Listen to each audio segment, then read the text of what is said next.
السلام عليكم وأسعد الله مساءكم.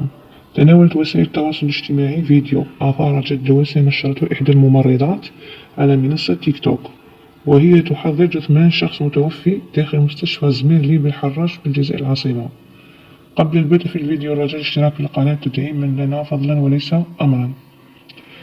بعد نشرها للفيديو انتشر بسرعة رهيبة وكثرت عليها التعليقات، مما أدى إلى خروجها في فيديو آخر واعترفت فيه أنها أخطأت.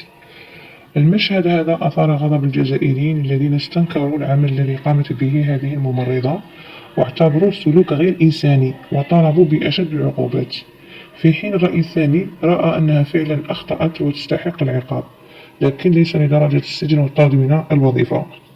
وهناك من تعاطف معها وقال أنها في بداية مشوارها العملي وأن ما قامت به كان بحسن نية، خاصة وأنها تكلمت في الفيديو عن حسن خاتمة هذا الميت. كما يظهر تعليق أحد الآباء كان ابنه في نفس المستشفى بمصلحة الإنعاش مكان عملها، يقول: أنا أب محمود 23 سنة، دار حادث مرور عام 2024، دخل في غيبوبة مدة كبيرة، وكانت هذه الممرضة المدعوة لبنى واقفة عليه وتهتم به، وكانت أحسن ممرضة في مصلحة الإنعاش، وكانت تبكي على ولدي، ونهار فطن وليدي كانت تجيب له من دارهم ماء زمزم وتشربه.